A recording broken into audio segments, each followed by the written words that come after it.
Hello friends, welcome to Nick McTech. जैसा कि आप सभी लोग जानते हो, मैंने अपनी लास्ट वीडियो में अप्लाइड थर्मोडायनेमिक के इम्पोर्टेंट टॉपिक्स के बारे में डिस्कशन किया था। तो जिस बच्चे ने कुछ भी नहीं पढ़ा है अप्लाइड थर्मोडायनेमिक के अंदर और वो पास होना चाहता है, तो मैं रिकमेंड करूँगा सबसे पहले वो टॉपिक्स वो ज़रूर देखे। ठीक है, तो उन टॉपिक्स के अंदर जो कंटेंट मैंने बताया है तो वन बाई वन हम लोग उसको कवर करेंगे। सबसे पहले मैं आपको रैंकाइन साइकिल के बारे में बताऊंगा, है ना, कि रैंकाइन साइकिल क्या होती है और इसके डायग्राम किस तरीके से हम लोग बनाते हैं, PV diagram, TS diagram, HS diagram, है ना। और इसका जो डायग्राम हम लोग बनाते हैं, इसके इफ़ेक्ट क्या होते हैं, किस तरीके से हम लोग एफिशिएंसी निकालते हैं और किस तरीके से हम लोग वर्क वगैरह निकालते हैं, तो इन सब के बारे में हम लोग डिस्कशन करेंगे। तो याद रखना, ये वीडियो आप सभी के लिए बहुत ज़्यादा इंपॉर्टेंट होने वाली है। और अगर आपने लास्ट वीडियो नहीं देखी है तो प्लीज़ पहले उस वीडियो को देखिए। तो देखिए, अगर मैं रैंकाइन साइकिल के बारे में बात करूं तो देखो, आपको जो याद रखना है, सबसे ज़्यादा याद रखना है, वो यही याद रखना है। देखो, आप सभी ऑलरेडी जानते होंगे रैंकाइन साइकिल के बारे में थोड़ा बहुत, कि जो रैंकाइन साइकिल है अपनी, वो वेपर पावर साइकिल है। कैसी साइकिल है? वेपर पावर साइकिल है। ठीक है, जो मैं कह रहा हूँ वो आप सभी को पता है कि रैंकाइन साइकिल अपनी कैसी है, वेपर पावर साइकिल के अंदर आती है। ठीक है, और वेपर पावर साइकिल में क्या होता है, जो हमारा वाटर होता है उसको हम लोग स्टीम में कन्वर्ट करते हैं, यानी कि सुपर हीटेड स्टीम में कन्वर्ट करते हैं। ठीक है, और स्टीम में कन्वर्ट करने के बाद उसको हम लोग क्या करते हैं, टरबाइन पर फेंकते हैं। तो टरबाइन पे फेंकते हैं तो टरबाइन रोटेट करती है, और टरबाइन जब रोटेट करती है, इस तरीके से हमको इलेक्ट्रिसिटी या फिर जो हम मैकेनिकल वर्क करना चाहते हैं वो हमें मिल जाता है। तो ये वेपर पावर साइकिल का काम होता है। तो इसी के अंदर हमारी रैंकाइन साइकिल आती है। अब देखो, रैंकाइन साइकिल की अगर मैं बात करूं दोस्तों, तो आपको चार चीज़ें, देखो बड़े ध्यान से समझिए, चार चीज़ें आपको बहुत याद रखनी है। सबसे पहले आपको बॉयलर्स के बारे में पता होना चाहिए कि भाई बॉयलर क्या होता है, पहली बात। सेकंड, आपको टरबाइन क्या होता है, इसके बारे में पता होना चाहिए, ये क्या काम करता है। फिर कंडेंसर का क्या रोल है रैंकाइन साइकिल के अंदर, फिर पंप का क्या रोल है। तो ये चारों चीज़ आपको पता होनी चाहिए, और ये चारों चीज़ आपको एक बार पता हो गई तो जो भी ग्राफ बनते हैं, है ना, उनको बहुत इजीली बना पाओगे। तो इन चारों चीज़ों के बारे में मैंने थोड़ा बहुत आपके लिए लिखा हुआ है। तो देखिए, अगर मैं बॉयलर की बात करूं दोस्तों, किसकी बात करूं, अगर मैं बॉयलर की बात करूं तो देखो यहाँ पर ध्यान रखो, विच absorb heat and convert water into saturated steam.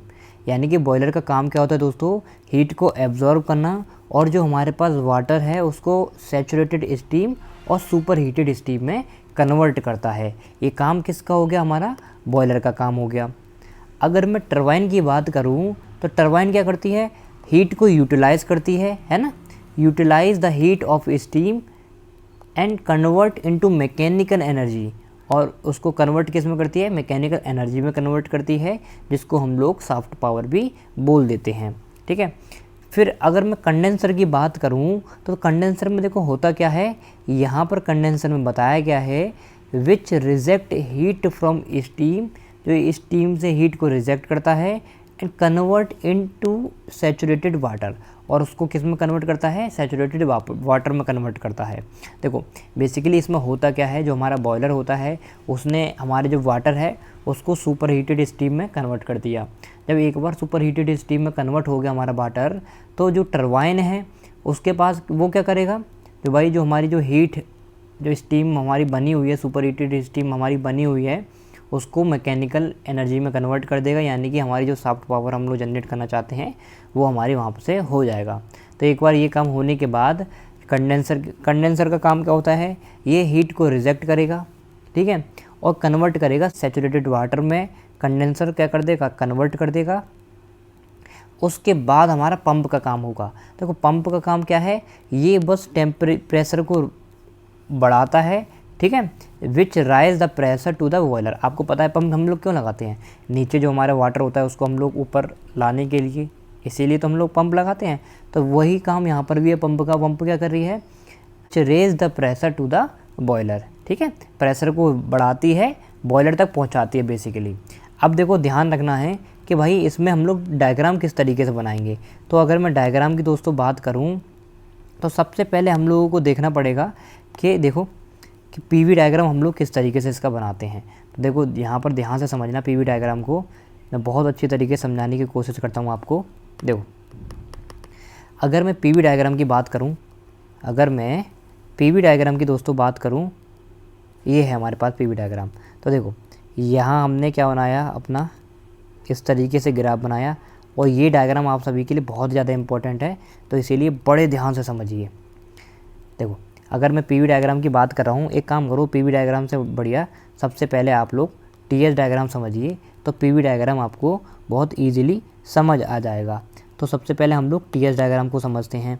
तो देखो, यहाँ है हमारे पास टीएस डायग्राम। अब आएगा आपको मज़ा, अब आपको समझने में अच्छा भी लगेगा। देखो, तो अगर मैं टीएस डायग्राम की दोस्तों बात करूँ, तो यहाँ पर हमारे पास क्या है, ये है हमारे पास टीएस डायग्राम। हमने क्या बनाया, इस तरफ हमने टेम्परेचर ले लिया और इस तरफ हमने क्या ले लिया, एस यानी कि एंट्रोपी ले ली।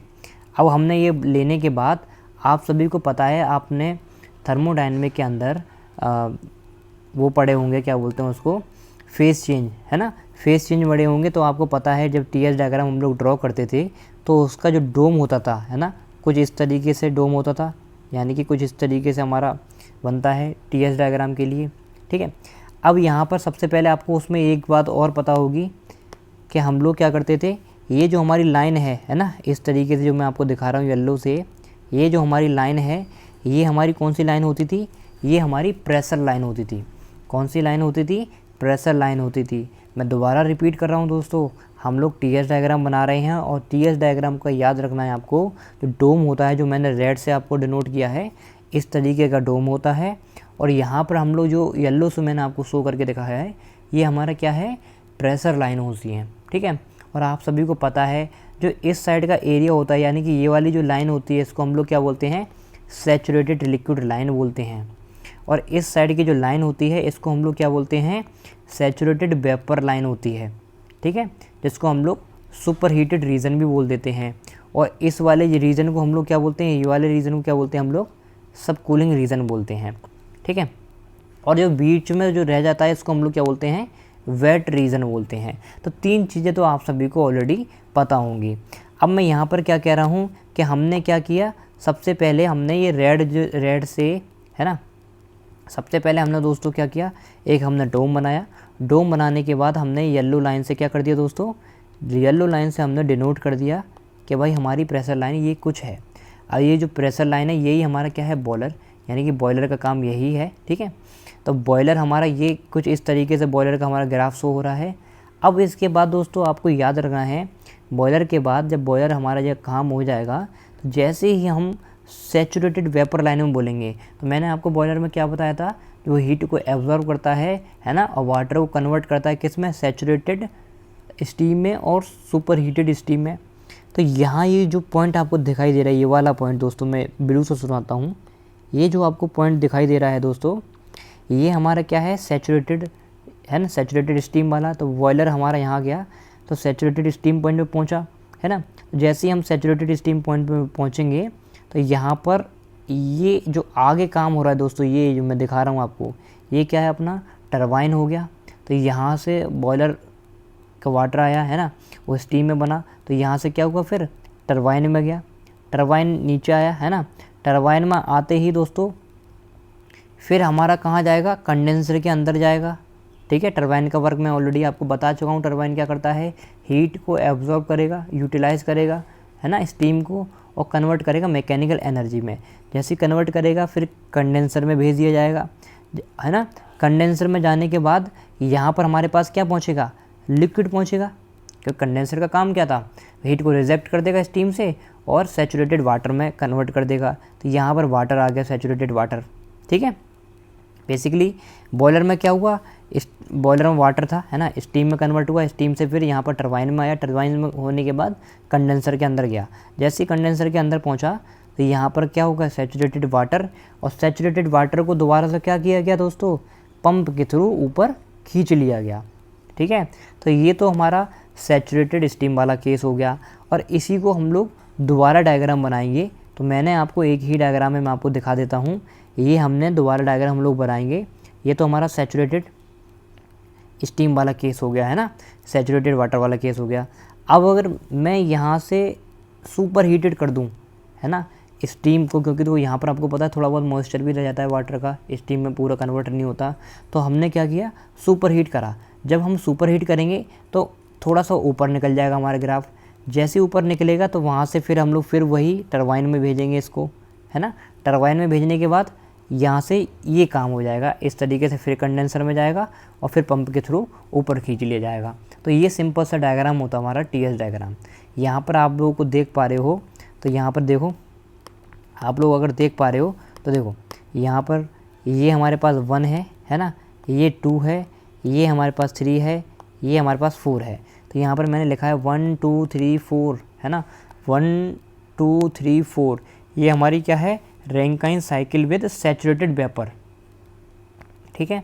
और अगर मैं बात करूँ 1 डैश, यहाँ पर क्या दोस्तों देखो 1 डैश 2 डैश, तो 1 डैश 2 डैश फिर 3 और 4, तो 1 डैश 2 डैश 3 और 4, ये क्या है हमारी Rankine cycle with super heated vapour.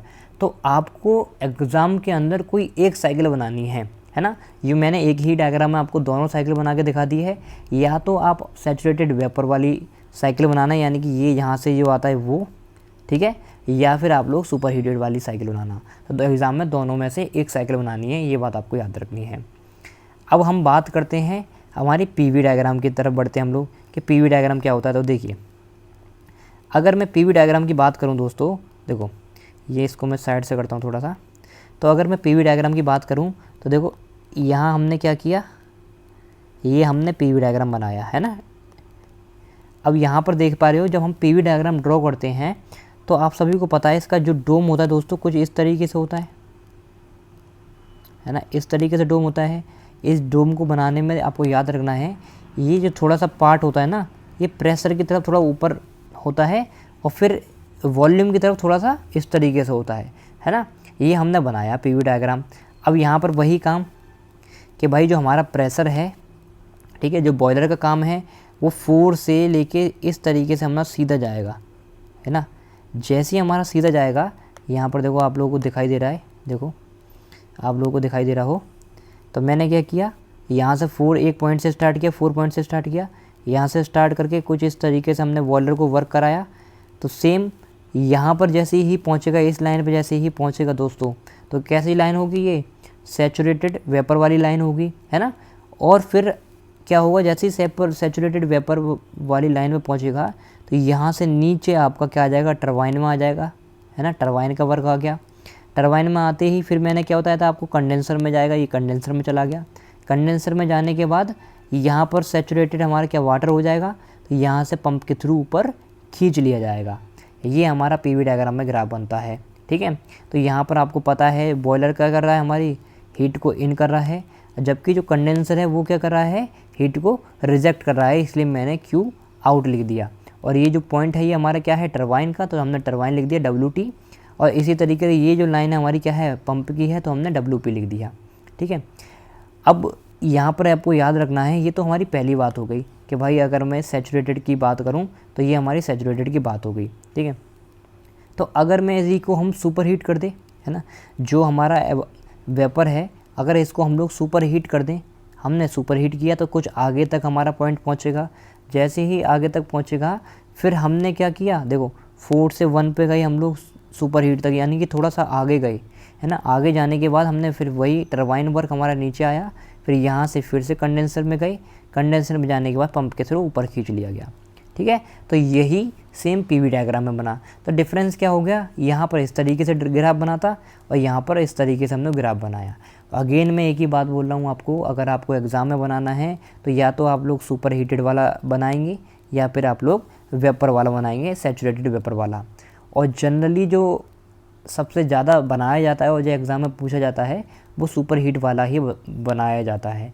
क्यों बनाया जाता है, क्योंकि आप सभी को पता है हम लोग चाहते हैं कि भाई हमारे पास जो बॉयलर है या फिर जो भी जिसमें भी हम लोग काम करना चाह रहे हैं वहाँ पर सैचुरेटेड नहीं सुपर हीटेड स्टीम पहुँचे, है ना, वहाँ पर मॉइस्चर ज़्यादा प्रेजेंट हो ही ना। तो इसीलिए हम लोग सैचुरेटेड हीटिंग वाली लाइन बनाते हैं, सुपर हीटेड वाली लाइन बनाते हैं। तो वो बात आपको याद रखनी है। अब हम इसी का क्या करते हैं, HS डायग्राम को और देख लेते हैं।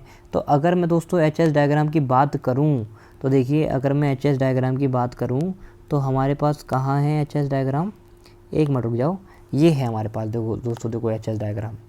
तो यहाँ पर आप सभी को पता है, ये देखो एच एच डायग्राम की बात कर रहा हूँ।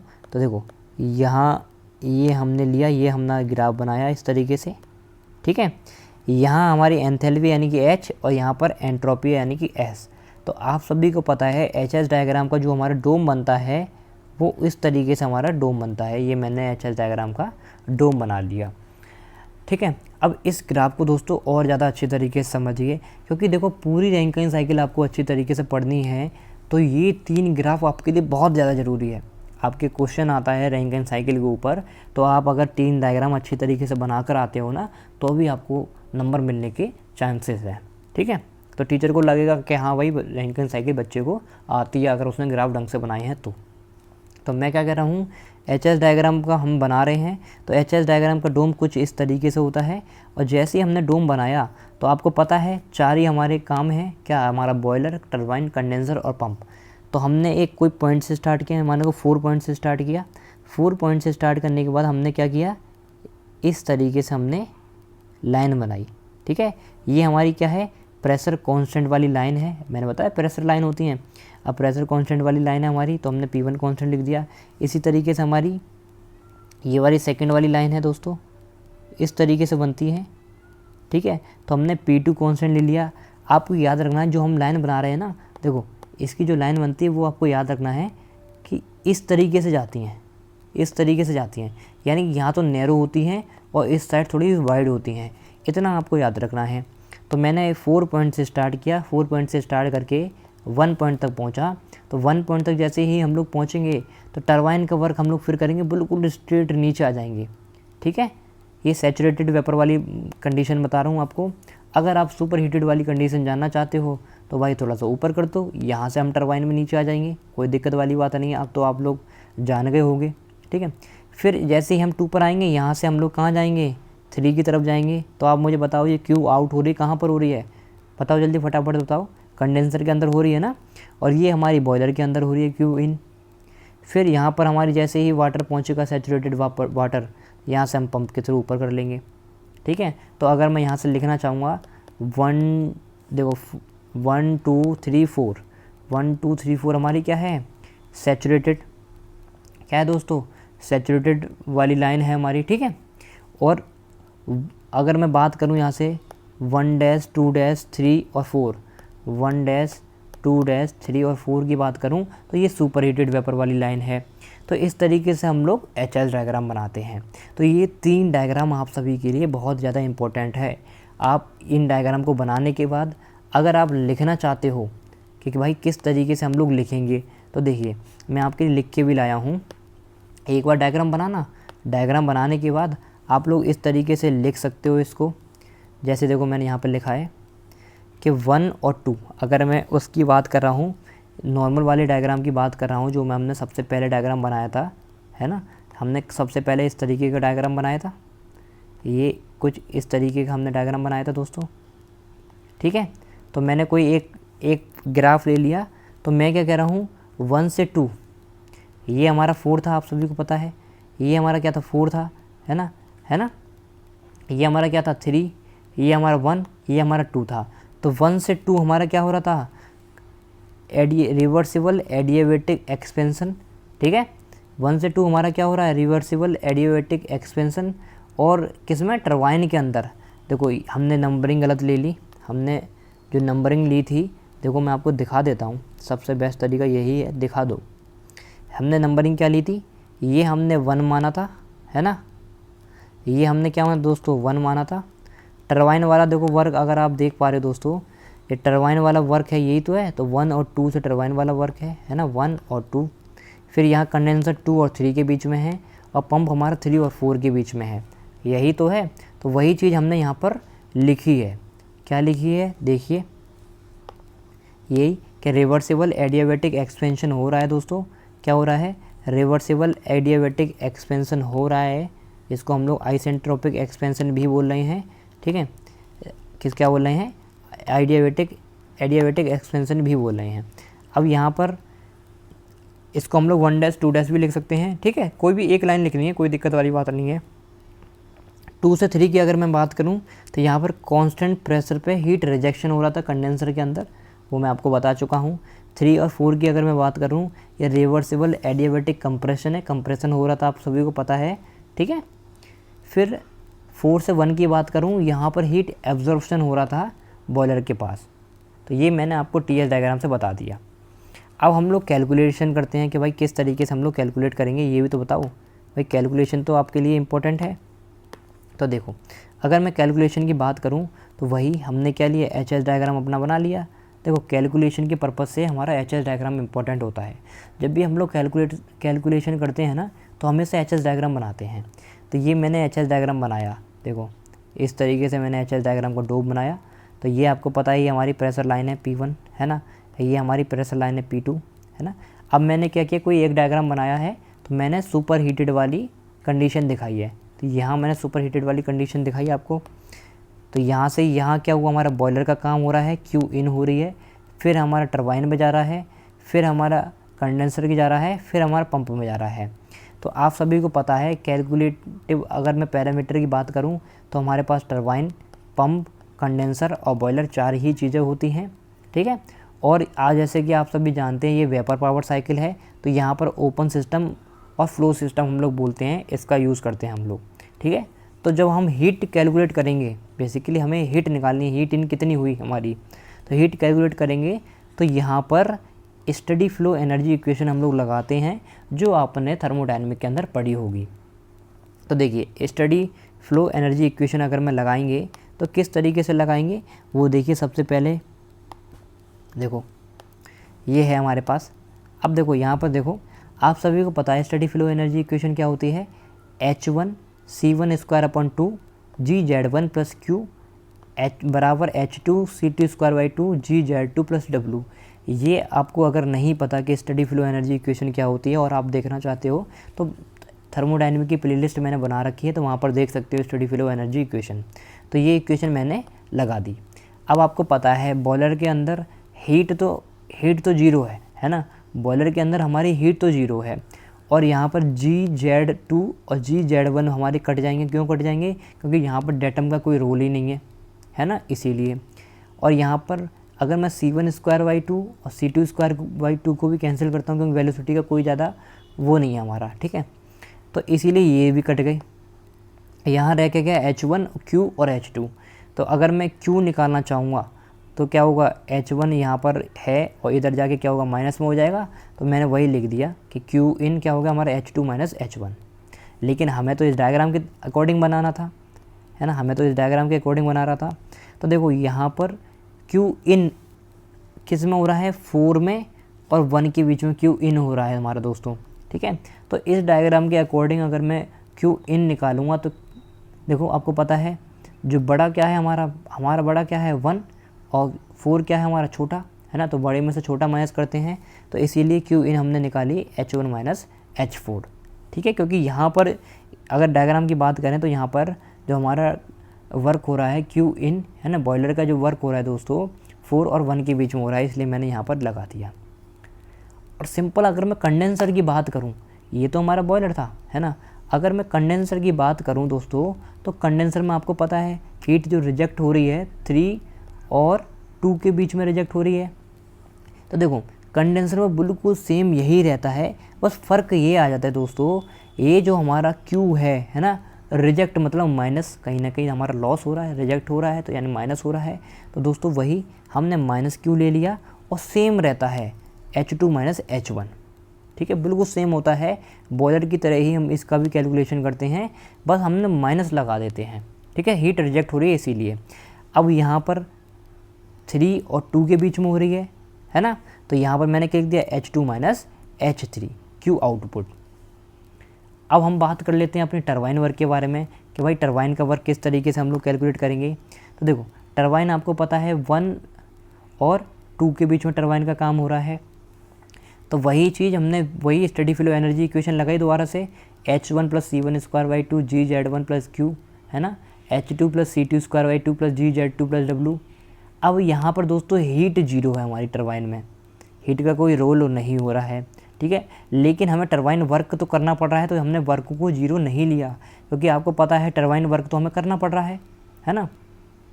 तो यहाँ पर आपको पता है ये हमारी वेलोसिटी वाला रोल नहीं है, इसका कट जाएगा। डेटम का कोई रोल नहीं है भाई, डेटम हमारा कट जाएगा। अब यहाँ पर हम टरबाइन वर्क निकालेंगे, तो देखो आपको पता है H1 माइनस H2, ये हमारा टरबाइन वर्क हो गया सिंपल से, और 1 और 2 के बीच में ही हो रहा है, इसलिए हमने कुछ छेड़छाड़ करी ही नहीं, ठीक है। इसी तरीके से दोस्तों हमारा पंप का वर्क होता है। पंप हमारा 4 से 3 के बीच में हो रहा है, पंप याद रखना है आपको, 4 से 3 के बीच में पंप हो रहा है, ठीक है। तो पंप भी नेगेटिव काम है ना, पंप क्या कर रहा है, नेगेटिव वर्क है इसमें। तो हमने क्या कर दिया, WP माइनस के WP वर्क, पंप का वर्क, ठीक है। तो H1 माइनस H2 हमने ऐसे ही रहने दिया। और यहाँ पर क्या है, 4 और 3 के बीच में हो रहा है ना, तो माइनस साइन अगर मैं इसमें से हटाऊँगा तो H2 माइनस H1 कर दूंगा मैं। और आपको पता है 4 और 3 के बीच में हो रहा है, तो इसलिए हमने क्या लिख दिया, H3 minus H3, H4 minus H3। तो ये हमारा क्या हो गया, पंप का वर्क हो गया। तो दोस्तों इतनी ईजिली हम लोग कैलकुलेशन कर सकते हैं। अगर आपके पास क्वेश्चन आ जाए कि ये क्वेश्चन अगर आ जाए आपके पास, तो इस तरीके से आप लोग जो क्वेश्चन आएगा उसकी वैल्यू निकाल कर आप लोग आसानी से क्वेश्चन भी सॉल्व कर सकते हैं न्यूमेरिकल, ठीक है। अब इसमें जो इम्पोर्टेंट रह गया आपके लिए, वो एक चीज़ आपकी इम्पोर्टेंट रह गई, वो क्या रह गई कि भाई इसकी एफिशिएंसी और निकाल के दिखाइए कि किस तरीके से हम लोग स्टडी फ्लो एनर्जी इक्वेशन की एफिशिएंसी निकाल सकते हैं, यानी कि रैंकिन साइकिल की एफिशिएंसी निकाल सकते हैं। तो देखिए, अगर मैं एफिशिएंसी की बात करूं तो आप सभी को पता है एफिशिएंसी जो होती है नीटा, जिसको हम नीटा बोलते हैं, क्या बोलते हैं, नीटा बोलते हैं। अब नीटा का क्या रोल है, W net upon Q input, ठीक है। जितनी हमने हीट दी और कितना हमको वर्क मिला, तो एफिशिएंसी इस तरीके से निकालते हैं। ये सब आप लोग जानते हैं ऑलरेडी कि भाई एफिशिएंसी हम लोग इस तरीके से निकालते हैं। तो डब्ल्यू नेट हमारा क्या है, क्यू इनपुट, जितनी हमने क्यू हीट दी है और उसमें से जितनी हीट निकली है उन दोनों को माइनस कर देंगे तो डब्ल्यू नेट निकल कर आ जाएगा हमारा, और क्यू इनपुट तो हमारा है ही, ठीक है। अगर मैं नीटा की बात करूँ एफिशिएंसी की, तो यहाँ से 1 है ना, क्यू इनपुट कॉमन ले लिया है, तो Q out upon Q input, ये हमारा ऐसे इस तरीके से हम लोग कर सकते हैं, कोई दिक्कत वाली बात नहीं है। अगर मैं क्यू आउट की बात करूं तो हीट आउट कहाँ पर हो रही थी हमारी, आपको पता है पंप के अंदर हो रही थी, है ना। हीट आउट किस में हो रही थी, पंप के अंदर हो रही थी। तो हमने क्या ले लिया, H2 माइनस H3 हम क्यू हीट आउट लिख सकते हैं। और हीट इनपुट हमारी कितने में हो रही थी, 1 और 4 के बीच में हो रही थी, तो H1 माइनस H4 हमने ले लिया। तो इस तरीके से हम लोग रैंकिन साइकिल की एफिशिएंसी निकाल सकते हैं। तो ये एफिशिएंसी का फॉर्मूला आपको याद रखना है, बहुत ज़्यादा इंपॉर्टेंट है, कल के एग्ज़ाम में आपको लिखने ज़रूर आना है जब भी आपका एग्ज़ाम हो, ठीक है। अब यहाँ पर ये हमारा कंप्लीट होता है रैंकिन साइकिल। अब इसमें एक चीज़ और आपसे पूछ सकता है, जो एक और क्वेश्चन आपसे अलग से पूछा जा सकता है रैंकिन साइकिल के अंदर, वो ये पूछा जा सकता है, जो हमने काम किया है, जितना भी हमने अभी काम किया है ना, जो भी हमने TS, PH, HS डायग्राम बनाए, इसके अंदर हमको कि भाई इसके अंदर आपको बताना है कि किस तरीके से हम लोग क्या करते हैं कि भाई इफ़ेक्ट ऑफ पैरामीटर, जो हमारे पैरामीटर हैं, जैसे हमने यहाँ पर सबसे पहले अगर मैं बात करूँ कि अगर मैं कंडेंसर का प्रेशर क्या कर दूँ, कम कर दूँ, है ना, कंडेंसर का प्रेशर कम कर दूँ तो क्या चेंज आएगा, क्या होगा, तो वो हमको बताना है। तो सिंपल है, हमने TS डायग्राम बना लिया अपना, ये हमारा TS डायग्राम होता है।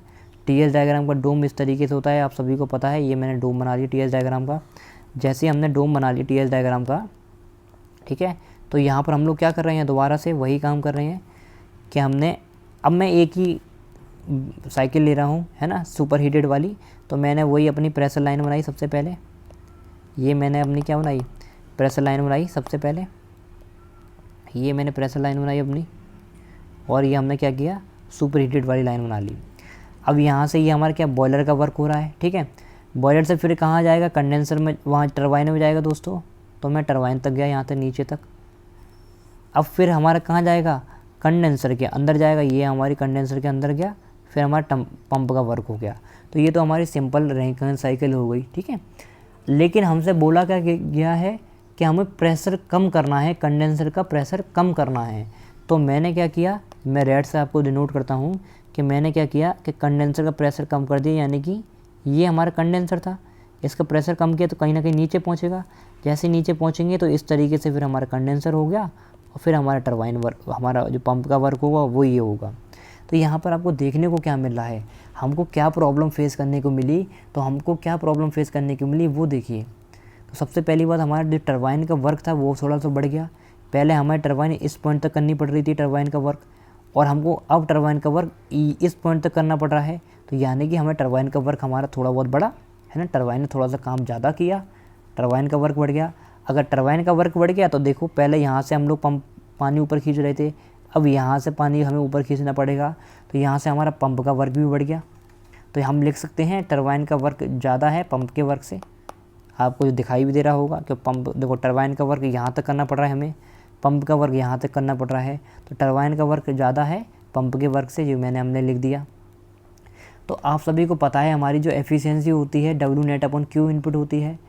तो यहाँ से अगर हमें W नेट बढ़ रहा है तो हमारी एफिशिएंसी कहीं ना कहीं बढ़ जाएगी, है ना।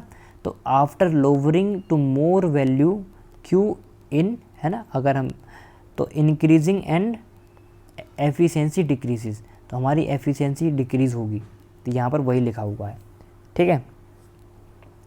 अब आपको याद रखना है, अगर मैं ड्राइनेस फ्रैक्शन की बात करूँ दोस्तों, देखो यहाँ तो मैंने आपको बताया कि भाई हमारी एफिशिएंसी इंक्रीज़ हो रही है। यहाँ जो आप कंफ्यूज मत होना कि एफिशिएंसी डिक्रीज़ आपने कैसे लिख दी, तो वो यही है दोस्तों कि अगर मैं ज़्यादा वैल्यू कम कर दूँगा, है ना, Q इनपुट, अगर मैं कंडेंसर का वर्क आफ्टर लोअरिंग मोर वैल्यू Q इनपुट इंक्रीजेज, अगर मैं ज़्यादा वैल्यू कम कर दूंगा तो हमारा Q इनपुट है ना, वो बढ़ जाएगा। आपको पता है एफिशिएंसी क्या होती है, W net upon Q input. तो आप सभी को पता है अगर मैं ज़्यादा वैल्यू कम कर दूंगा तो हमारी ये Q इनपुट है ये क्या हो जाएगा, ये बढ़ जाएगा। जैसे ये बढ़ जाएगा तो हमारी एफिशिएंसी डिक्रीज़ हो जाएगी, ठीक है। तो ये यहाँ पर कहना चाह रहा है, तो इस बात आपको याद रखनी है। यहाँ पर हम लोग ड्राइनेस फ्रैक्शन की बात कर लेते हैं। तो देखिए यहाँ पर जो लाइन आपको बना के दिखाई है ना इन्होंने, ये लाइन आप लोग देख पा रही है, देखो अगर मैं दिखा पा रहा हूँ आपको और देख रहे हो, तो ये कुछ इस तरीके से लाइन आ रही है। ये एक लाइन गई, फिर दूसरी लाइन गई, है ना, एक मान लो इस पॉइंट से निकल के गई, एक पॉइंट इस पॉइंट से निकल के गई। तो आप लोग मुझे बताइए, मान लो मैंने इस वाले जो पॉइंट है हमारा, ये वाला जो पॉइंट है, इस वाले पॉइंट को मैंने क्या लिख दिया, x2 लिख दिया, ठीक है। और ये वाला जो पॉइंट है हमारा, ये x2 डैश लिख दिया। तो आप लोग मुझे बताइए यहाँ पर ड्राइनेस फ्रैक्शन ज़्यादा होगा या फिर यहाँ पर ड्राइनेस फ्रैक्शन ज़्यादा होगा। ऑब्वियस ये बात है, आप सभी को दिख रहा है ये जो पॉइंट है ना, यहाँ ड्राइनेस फ्रैक्शन कम हो रहा है और यहाँ ड्राइनेस फ्रैक्शन ज़्यादा है। तो इसीलिए मैंने क्या किया, x2 dash less than s2 से कम होता है। तो ये हमारे ड्राइनेस फ्रैक्शन के बारे में बात होगी। तो दोस्तों सबसे पहले आपको याद रखना है यही कि भाई अगर हम कंडेंसर का प्रेशर घटाते हैं, है ना, अगर हम कंडेंसर का प्रेशर घटाते हैं तो हमारा टरबाइन वर्क बढ़ जाएगा और हमारी कि भाई जो पंप वर्क है वो भी इंक्रीज़ हो जाएगा। तो इस तरीके से आप लोग इसको बता सकते हो। नेक्स्ट अगर मैं बात करूं दोस्तों यहाँ पर कि भाई सेकंड और बताओ हमें, है ना, ये तो हमारी एक बात हो गई। अब देखिए दोस्तों सेकंड के बारे में बात कर लीजिए। यहाँ सेकंड बताया गया है कि भाई हम बॉयलर का प्रेशर अगर हम बढ़ा दें तो हमें क्या देखने को मिलेगा। तो देखिए वही हमने टीएस डायग्राम बना लिया आपको ना, ये हमारा टीएस डायग्राम बन गया और हमारा ये डोम इस तरीके से होता है ना, डोम इस तरीके से होता है, मैंने डोम बना लिया। यहाँ पर एक चीज़ आपको याद रखनी है, जब हम ये वाली लाइन ड्रॉ कर रहे हैं, मान लो ये हमने सिंपल सी लाइन ड्रॉ कर दी, हमारा ये टीएस डायग्राम होता है, हमने अपना टीएस डायग्राम बना लिया पूरा रैंकिन साइकिल के लिए। अब आप सभी को पता है किस तरीके से टीएस डायग्राम हम लोग बनाते हैं। अब हम क्या कर रहे हैं कि भाई बॉयलर का प्रेशर बढ़ा रहे हैं, तो मैंने क्या किया, बॉयलर का प्रेशर, ये हमारे पास बॉयलर है, इसका प्रेशर मैंने बढ़ा दिया, लो मैंने यहाँ पर बॉयलर का प्रेशर बढ़ा दिया। अब आपको देखने को क्या मिला, देखिए जैसे ही हम बॉयलर का प्रेशर बढ़ाते हैं दोस्तों, तो यहाँ पर आप लोग साफ साफ देख पा रहे हो, क्या देख पा रहे हो, बॉयलर का प्रेशर बढ़ गया तो कहीं ना कहीं हमारे जो टरबाइन का वर्क है वो भी बढ़ा, है ना, टरबाइन का वर्क थोड़ा ज़्यादा करना पड़ा और हमारा जो पंप का वर्क है वो भी हमें थोड़ा सा ज़्यादा करना पड़ा, ठीक है। तो अगर मैं एफिशिएंसी की बात करूँ तो यहाँ पर Q इनपुट है वो हमारा कम हो गया, है ना, और यहाँ से एफिशिएंसी है हमारी, ठीक है। तो हमारा टरबाइन वर्क बढ़ गया, आप सभी को पता है टरबाइन का वर्क हमारा बढ़ा। सैचुरेटेड स्टीम के केस में ये हमारी सैचुरेटेड स्टीम है, देखो तो सिंपल सी बात है, जब हम सैचुरेटेड स्टीम की बात करेंगे यहाँ पर होती है हमारी सैचुरेटेड स्टीम, और यहाँ से जब हम नीचे जाएंगे, देखो ये मैं डॉटेड से आपको दिखा रहा हूँ, तो यहाँ पर आपको दिखाई दे रहा है कि भाई टरबाइन का वर्क कहीं ना कहीं बढ़ रहा है। अगर मैं नॉर्मल की बात कर रहा हूँ तो देखो नॉर्मल हमारा यहीं है ना, नॉर्मल हमारा यहीं है। तो ये वाला जो पॉइंट है दोस्तों, और ये जो मैं रेड से ब्लैक से आपको करके दिखा रहा हूँ, ये सेम है, यहाँ पर भी सेम है, यहाँ पर भी सेम है। तो अगर मैं बॉयलर का प्रेशर दोस्तों ये बढ़ाता हूँ तो यहाँ तो कोई फ़र्क नहीं दिखाई दे रहा आप सभी को, है ना। लेकिन मैं सैचुरेटेड की अगर मैं बात करूँगा, सैचुरेटेड स्टीम वाले केस में, तो यहाँ पर टरबाइन का वर्क आपको बढ़ता हुआ दिख रहा है। तो इतनी सी कहानी है, ये बात आपको याद रखनी है, ठीक है। तो यहाँ पर हमने नॉर्मली अगर मैं बात कर रहा हूँ सुपर हीटेड वाली केस में, तो हमारा टरबाइन का वर्क कांस्टेंट है। अगर मैं सैचुरेटेड स्टीम वाली केस की बात कर रहा हूँ तो टरबाइन का वर्क हमारा थोड़ा सा बढ़ रहा है, ठीक है। और यहाँ पर जब कांस्टेंट है तो यहाँ पर केवल पंप का वर्क बढ़ रहा है, तो हमारी क्यू इनपुट क्या है, हमारी कम है, तो इसीलिए हमारी एफिशिएंसी क्या हो जाएगी, बढ़ जाएगी। तो इतनी सी कहानी आपको याद रखनी है। अगर मैं ड्राइनेस फ्रैक्शन की बात करूँ तो ये क्या होता है, डिक्रीज़ हो जाती है। क्यों? क्योंकि टरबाइन का वर्क हमारा अंदर की साइड होता है, इनसाइड होता है, इसलिए ड्राइनेस फ्रैक्शन हमारा कम होता है। अब देखो इसमें एक चीज़ बात आपको याद रखनी है कि भाई कहीं ना कहीं मॉइस्चर प्रेजेंट होता है ना, भाई मॉइस्चर रह जाता है, स्टीम का मॉइस्चर रह जाता है। यहाँ पर अगर मैं इस वाली केस की बात करूँ तो कहीं ना कहीं मॉइस्चर रह जाएगा। तो आप सभी को पता है हमें सुपर हीटेड स्टीम भेजेंगे तो हमारे लिए ज़्यादा फ़ायदेमंद होती है। तो अगर मॉइस्चर रह जाता है तो मॉइस्चर से क्या होता है, हमारा जो ब्लेड लगा होता है दोस्तों, उसका इरोजन का काम बढ़ जाता है कि भाई ब्लेड इरोज ना हो जाए, है ना। ड्राइनेस फ्रैक्शन की वजह से ब्लेड इरोज ना हो जाए। अगर ब्लेड, आपको पता है ड्रॉपलेट्स होती हैं, आपकी पानी की जो बूंदें होती हैं ना, है ना, थोड़ा सा मॉइस्चर रह जाता है, उसकी पानी की बूंद होती है, वो इतनी तेज़ ब्लेड पे पड़ती हैं, इतनी तेज़ ब्लेड पे पड़ती हैं, तो वहाँ पर ब्लेड इरोजन का खतरा रहता है। तो इसीलिए हम लोग प्रीफर करते हैं सुपर हीटेड रीजन वाला, ठीक है। तो आपको याद रखना है कि जब हम बॉयलर का प्रेशर इंक्रीज़ कर रहे हैं तो यहाँ पर क्या हो रहा है, सुपर हीटेड केस में तो हमारा टरबाइन का वर्क कांस्टेंट रह रहा है, और हमारा सैचुरेटेड केस में टरबाइन का वर्क क्या हो रहा है, बढ़ रहा है। जिससे अगर जो सुपर हीटेड केस की बात करूँ तो हमारी एफिशिएंसी क्या हो रही है, बढ़ रही है। इतनी सी बात आपको याद रखनी है। इसी तरीके से हम लोग एक केस और देख सकते हैं इसमें। वो केस कौन सा है दोस्तों, एक केस और देखिए, देखो सुपर हीटिंग वाला केस देखिए आप, कि अगर मैं सुपर हीट कर दूं, है ना, सुपर हीट कर दूंगा तो देखो कुछ नहीं, ये हमारा नॉर्मल था, हमारी ये नॉर्मल हमारा रैंकिन साइकिल का ग्राफ है, ठीक है। तो मैंने इसको सुपर हीट कर दिया, थोड़ा सा और बढ़ा दिया। जैसे ही मैं सुपर हीटिंग कर रहा हूँ दोस्तों, आपको दिख रहा है ये यहाँ पर कोई चेंज आपको दिख ही नहीं रहा, ये तो बहुत अच्छी बात हो गई। लेकिन आपको याद रखना है जितना हम प्रेशर बढ़ा रहे हैं ना, तो हमारे जो मैक्सिमम प्रेशर है इससे ज़्यादा ना हो जाए कि भाई मैक्सिमम प्रेशर से ज़्यादा हो गया, हमारी टरबाइन का जो ब्लेड्स हैं वही पिघल गए। ऐसा नहीं करना है, इतने सुपर हीट करना है लिमिट में, ठीक है। तो वही चीज़ यहाँ पर लिखा है कि इफेक्ट ऑफ सुपर हीटिंग का क्या होता है, जो टरबाइन का वर्क है वो थोड़ा सा बढ़ जाता है। पहले टरबाइन का वर्क हमें इतना करना पड़ रहा था, अब टरबाइन का वर्क थोड़ा इतना करना पड़ रहा है, without affecting the pump work. लेकिन हमें पंप का वर्क हमें कोई इफेक्ट नहीं पड़ रहा, ठीक है। तो डब्ल्यू नेट हमारा बढ़ गया तो हमारी एफिशिएंसी भी बढ़ गई।